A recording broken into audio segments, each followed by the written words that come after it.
A key component of the modern world economy, the chemical industry delivers products and innovations to enhance everyday life. It is also an industry in transformation, where chemical executives and workers are delivering growth and industry-changing advancements while responding to pressures from investors, regulators, and public opinion. Discover how leading companies are approaching these challenges here on The Chemical Show. Join Victoria Meyer, president of Progressio Global and host of The Chemical Show, as she speaks with executives across the industry and learns how they are leading their companies to grow, transform, and push industry boundaries on all frontiers. Here's your host, Victoria Meyer.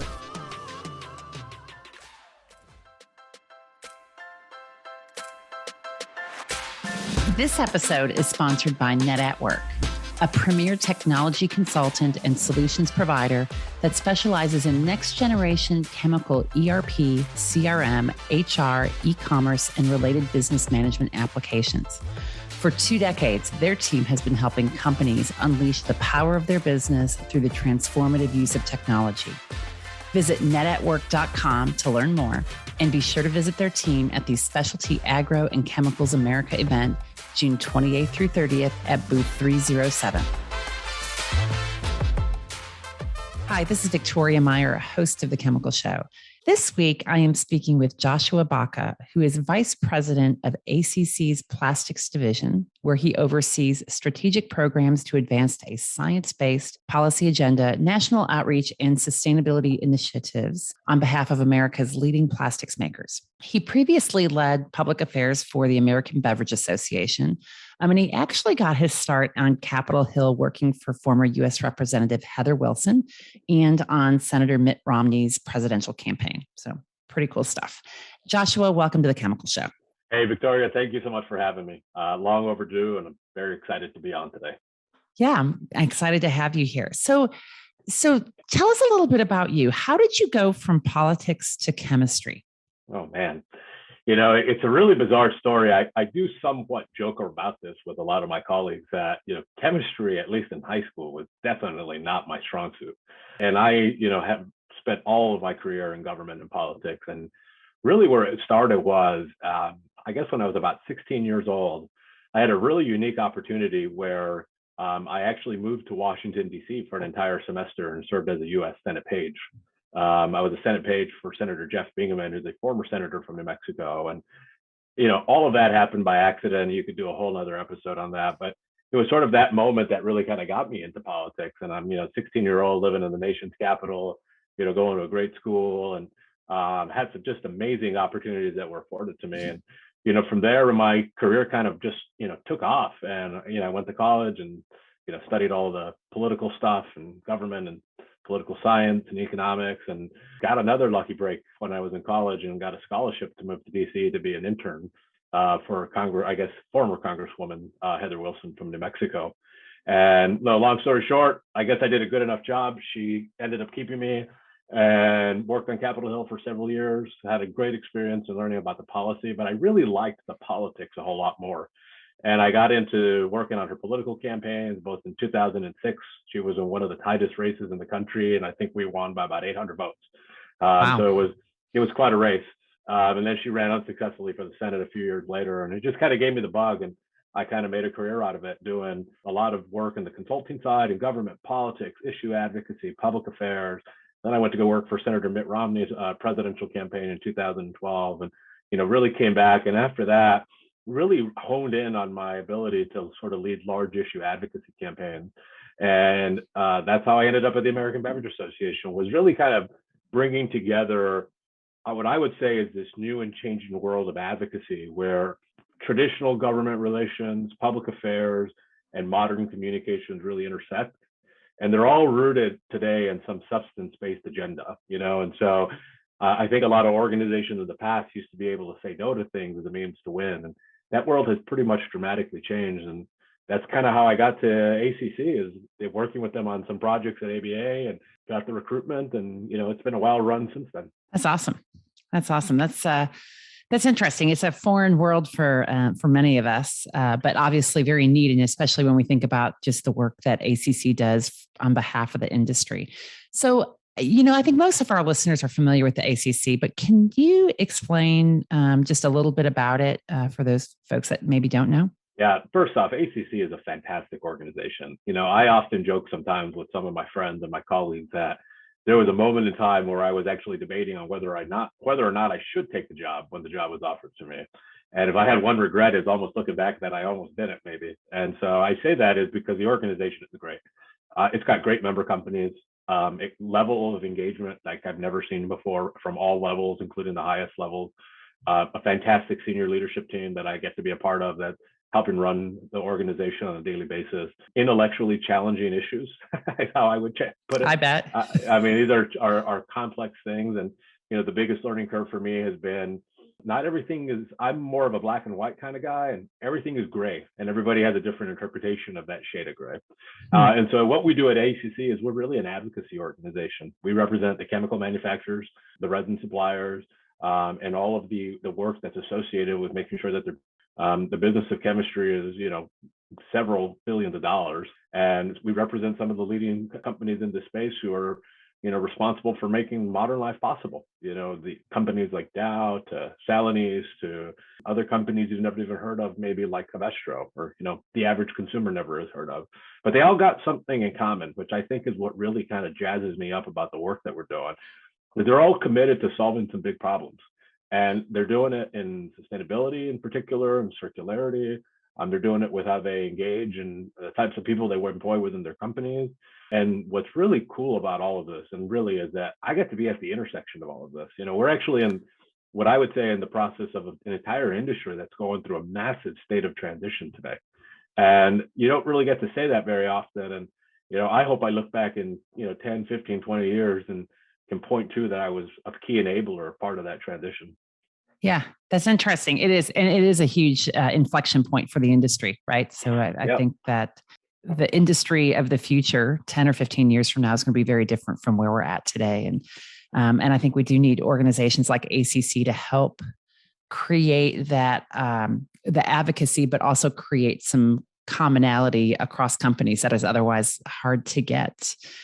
So let's maybe just talk a little bit about strategic pillars. So, and I know that it's certainly for groups like ACC and other industry groups, I mean, it tends to revolve around, what are the key strategic pillars for the entity and its member companies. So what is that? What is the big focus currently for ACC and the plastics division? Let me start off with ACC because I think it sets really nicely up to what we're doing in the plastics division. ACC has a pretty big and bold agenda and strategy that they're working on. And it really is rooted in sustainability, is how I would think about it. And it really is kind of 5 core pillars. One is air, and the issue of air and how we address that component from a climate perspective is very important. Second one is product safety and implementation, like laws that have passed, like the TSCA reform legislation, for instance. We're working on issues that deal with product safety. That's another core pillar of ours. Circularity is key to what we're doing, and that's probably where I spend 80% of my time. And then another initiative that probably a lot of people are beginning to learn more about us is our Future of STEM Scholars initiative, FOSSI, where we're partnering with historically Black colleges and universities to really change the workforce in our companies, and investing in people who want to study STEM and who are focused on engineering and science and chemistry. And, I think we have a realization within our industry that we need more of those people from those communities to be studying those things. And we view it as a key pillar for us in opening the doors to bringing in and ushering an entirely new generation of leaders within our companies. And I think that sets up really nicely to what we do within the plastics division, which is really that 4th pillar, but really also circularity as a pillar of sustainability. And within the division, our work is rooted in sustainability. It is the intellectual foundation that helps us formulate our advocacy strategies and our communication strategies. And part of that also is advancing an agenda that's focused on achieving very ambitious goals that our companies have put out. One of the goals that we spend a lot of our time on is ensuring that 100% of our plastic packaging will be recyclable by 2040. That's a really big, ambitious goal. It is ambitious. And it's hard. And you're not going to get there, just by, it doesn't, you can't get there taking small steps. You got to take big steps to get there. Mm. One of the things that we do is kind of think about how do you achieve those goals? Part of that is private sector investment. Our companies have invested well over $8 billion to date in just the last few years in trying to accelerate circularity. Another pillar of that is innovation and bringing new technologies to the market, like advanced recycling. Another component is collaboration with the value chain and making sure that we are working towards achieving those similar goals. If you want to achieve that 2040 goal, it's going to require value chain collaboration. It's going to require things like improving access. It's going to require end markets and economics. It's going to require probably new technology on how we sort and process some new material. And then all of that really kind of formulates our advocacy strategy. And that advocacy strategy is both at the federal level, at the state level, and at the international level. At the federal level is probably where we put forth our most recent ambitious proposal, which we call 5 Actions for Sustainable Change. And really what it was is a model to help transition America to an economy that's largely been linear to one that is much more circular, and really putting our industry at the center of that, using more recycled plastic and packaging by 2030, a 30% national standard. It's ensuring that things like advanced recycling count in this broad debate around circularity. It's improving standards and developing standards to help us recycle more material. It's studying the impact of GHG emissions. It's supporting producer responsibility systems to help build more recycling infrastructure. Those are some big, bold policies that we're advocating for. And it's really important because it is interconnected with both international and state. At the state level, we have been very active in ensuring that advanced recycling counts and is regulated appropriately. And on the international level, there's a debate going on in the context of the UNEA 5.2 negotiations on, what is it that we should do to tackle waste? And we think that our plan, and frankly, the US could serve as a model for that, and setting the tone on how, we address the issue of circularity. And it's, I may come from that old school mentality where American leadership to me is still critical. But I say that because, you go back to the first part of my story, I got an opportunity. I'm a kid from a small town in New Mexico with, 15,000 people who live in my community. And most people who probably never left that area, to have an opportunity to sort of, go through all the things I've been through in my life and see those things. It does where I think comes in regards to American leadership, because I have kind of lived the American dream. And so it may sound cheesy when you say America can be the model, but it should be. And whether it's on circularity or mobility or whatever or not, I think that's a really important piece for the broad debate on these issues going on around the world today. Yeah, I think that's really interesting, because one of the things, in fact, when you talk about, for instance, product safety in TSCA, one of the things that comes to mind is like REACH, the European standards that came in that fundamentally influenced companies around the globe, right? So I think it's the global world that we're in is interesting in terms of who gets to take the leadership position and set the standards, and how you create the collaboration across industry groups, but also how you create that leadership opportunity. Yeah, and I think in the context of these debates, I say this to almost anybody who will listen to me, you're never going to get 100% of what you want, but you can get 100% of what you don't want if you're not stepping forward and leading. And that's where I think that the world of advocacy in particularly gets really muddy now. I grew up in an era where in the issue advocacy world, you would say yes or no to things and kind of move on, and that's how you did stuff. And today, issues have become much more complicated. And for us, we don't have that luxury to say no. We have to say yes, because it's the policies that we want to put forth are both, one, business certainty, two, it's, good economics. I mean, the issue of circularity is an entirely new business model for many of our companies. And I think you could do both of those things and do something good for the environment. So that's a good thing, and I think it's important to be transparent that, businesses are in the business of making a profit, but they can also make a profit and do something good for the environment. I think it could be a win-win for everybody. Yeah, absolutely. I think that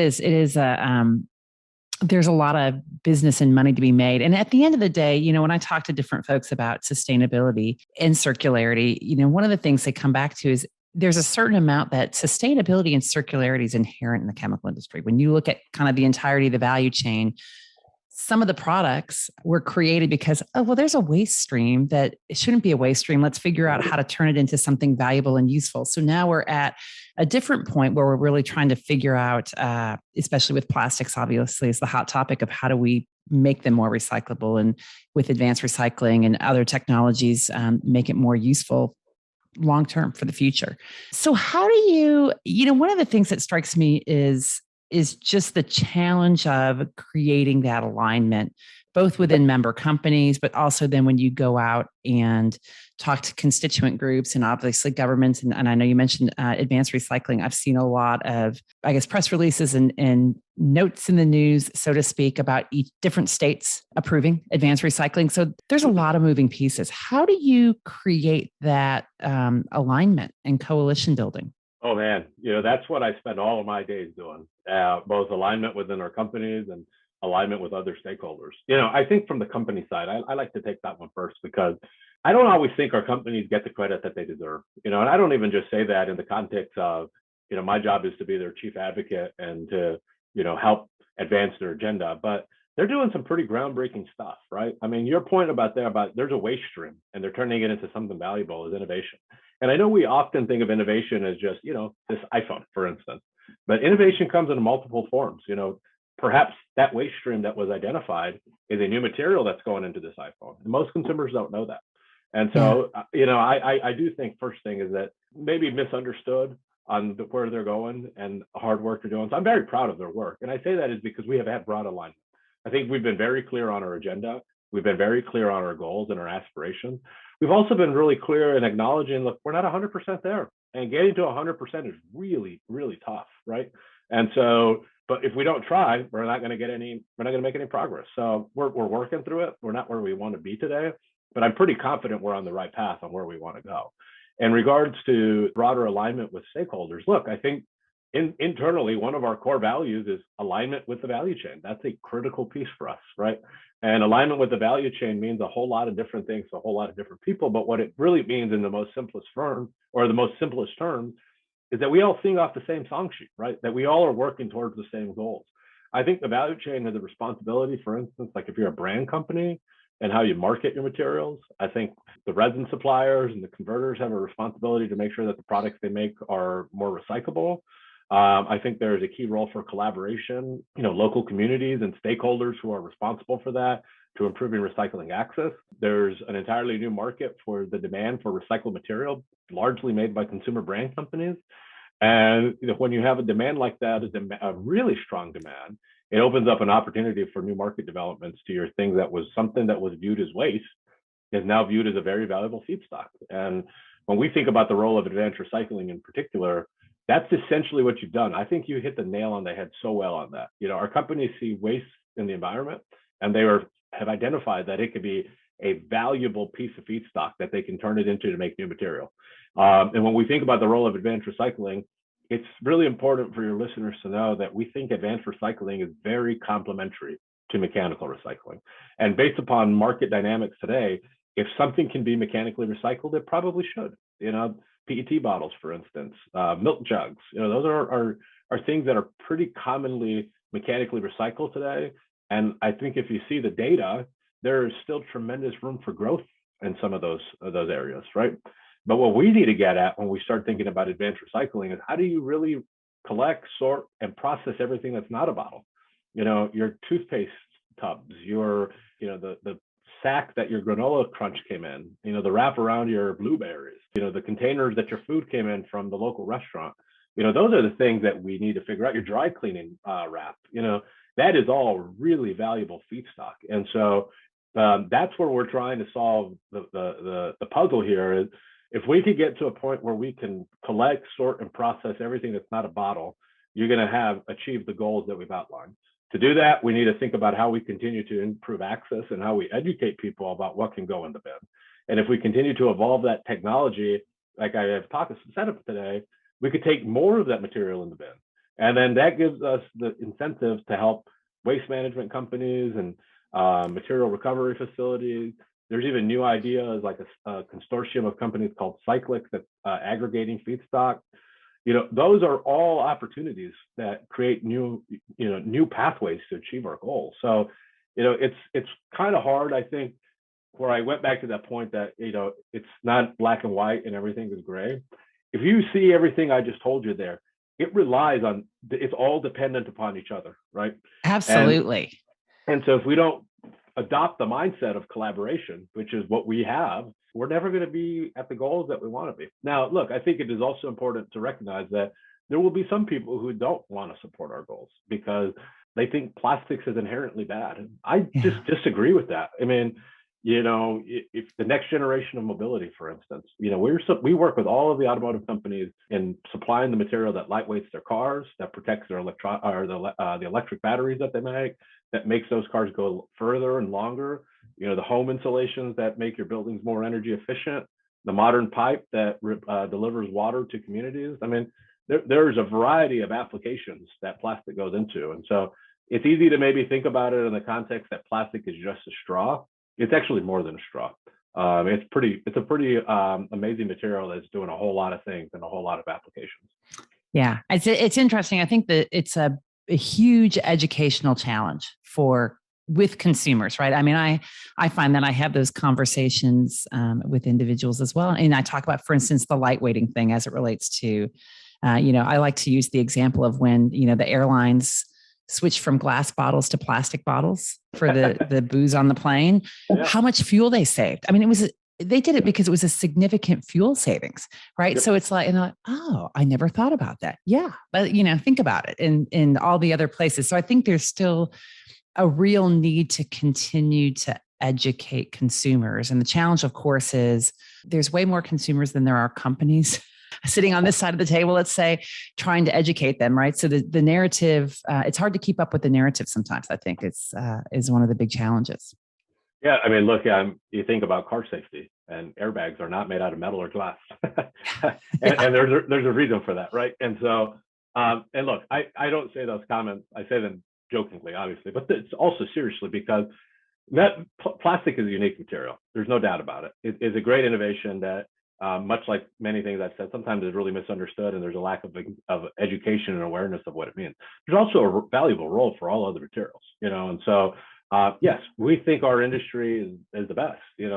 We think plastics is better from a GHG perspective because the research shows it. But part of what's the beauty of the systems that we work in is we have a free market approach, and the companies that innovate and the companies that lead and the industries that put forth cutting edge solutions are often those who win out. And I think that's essentially how we view our job at ACC is, making sure that there is a level playing field to compete, where we're not picking winners and losers, where companies have the ability to compete in the marketplace.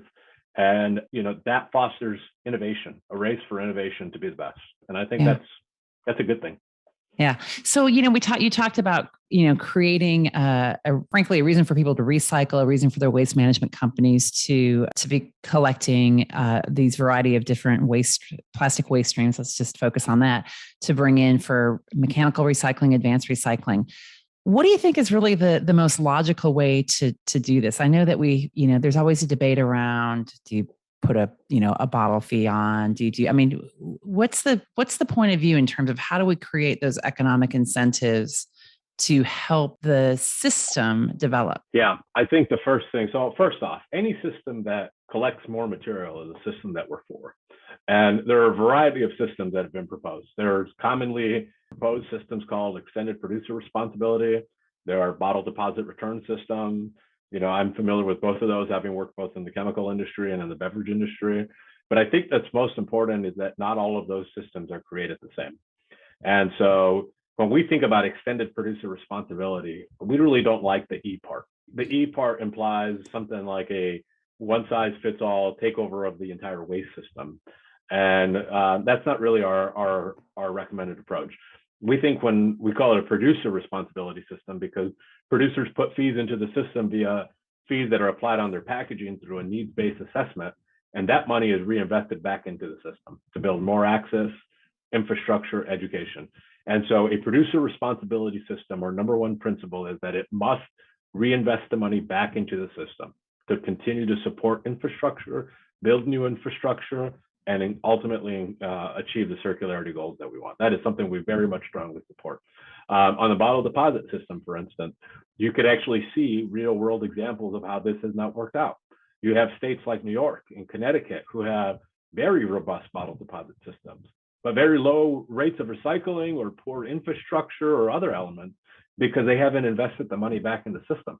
You have politicians who rob the bank to fund the general fund, which was not the intent of developing that system. Got it. And so it's very understandable in my view, it's understandable why businesses might be skeptical of going down a path and creating these systems because of what has happened in the past. But we got to kind of start fresh, right? And put the best solutions forward. But systems that get more material into the system, that incentivizes the consumer to do so, and reinvest that money back in the system, I think it's probably a good system. Yeah. Interesting. Awesome. What do you see as the biggest barrier today to advancing the agenda? Access to feedstock. That's the technical answer. If you want to continue to scale and grow advanced recycling, frankly, if you want to continue to scale and grow mechanical recycling, as I mentioned, if you want to achieve the ambitious circularity goals that we have put out, if you want to use more recycled material in plastic packaging, if you want to be more circular, then you need more feedstock. That's it. I think our companies have really innovated on the technology side. Now we need to get access to that feedstock. And it goes back to how do we collect more of this material? That's key. From a more, broader philosophical perspective, I think we're in a point where the obstacles that exist is, there has been a lack of trust sometimes in the system. And I outlined some of those reasons. There is uncertainty in the market with erroneous regulations that may seek to ban or regulate or encourage the use of materials that maybe don't have a better carbon footprint. And so you kind of take those things, you got to break those barriers, right? And for us to get more feedstock in the system, it's going to be, thinking about things how we do differently. Probably it requires secondary sortation to get your films and your pouches. It might be creatively thinking of ways to, we have bottle deposit systems today that there's a fee applied to a bottle deposit system, return your bottle. Maybe there's a way to do that for other material and provide some incentive there to do something similar so that it's more than a bottle. So these are all models that need to be explored. And I think everyone in the value chain is ambitiously working to try to find these solutions. Yeah. And the answer is, it's not going to be one. At the end of the day, you have to change consumer behavior. Yep. Right. I mean, people, it always astonishes me, the things that people are and are not willing to do, especially even like the very easily recyclable products that, consumers choose not to do that. I have a member company who reminds me of this all the time. He's like, we can innovate, but we cannot recycle trash. And so that means that we need better systems to sort the material from what is trash today, right? Yeah, interesting. And so I think that's a really important observation. But to the broad point here, it's probably not going to be a one-size-fits-all solution. It's going to be all of these things in some regard. And if you improve the systems, that gives you the opportunity to better educate the consumer. The consumer probably lacks confidence today that if they put something in the bin, it actually gets recycled. And so until you improve the system, it's going to be hard to educate them that the system works. Yeah, interesting. Awesome. So what's next on your agenda? What do you guys see coming up for the rest of the year? Well, we have a couple of things that we're really focused in on. First thing is we want to make sure that our federal proposal gets introduced in Congress. Well, that's a really high priority for us and for our members. These are marathons and not sprints. And so the introduction of a bill might seem like small potatoes, but you might also remember that most things don't get done in Congress. So, that's a really big, important milestone. I think the second thing is we want to begin and see successful negotiations around the UNEA 5 treaties and making sure that we develop an approach that allows country by country implement systems that work for their country. So waste management capacity in Indonesia, for instance, is very different than the waste management capacity in Indiana. And I think we need to make sure that one-size-fits-all approach doesn't work. And then the third thing is we need to make sure that states continue to lead on advanced recycling. 18 states today have passed laws that regulate advanced recycling as a manufacturing process as opposed to a waste incineration process. My hope is that we are at 22, 23, 24, 25 by the end of this year. That would be really important. And then more broadly, there's a lot of work happening, for instance, in the implementation of the bipartisan infrastructure law. And some of the things going on there really impact our industry, and we want to see it successfully implemented. And that's a really big priority for us as well, too. A lot of debate around transportation and mobility in the era of high gas prices and how you accelerate those supply chains. I think we're going to be critical in that debate as well, too. So there's no shortage of things going on right now, but I could probably give you like 20 more examples, but those are probably the most significant ones that we're focused on. That's awesome. You guys are busy doing good work. I hope so. I hope so too. Yeah. Well, Joshua, thank you so much for joining us today. I appreciated getting the chance to talk with you on these topics. And I know they're near and dear to many people's heart that are listening to this podcast. So thank you for joining us on The Chemical Show. Hey, thank you so much for having me, Victoria. I enjoyed it very much.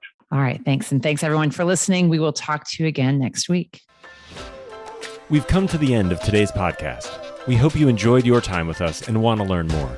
Simply visit thechemicalshow.com for additional information and helpful resources. Join us again next time here on The Chemical Show with Victoria Meyer.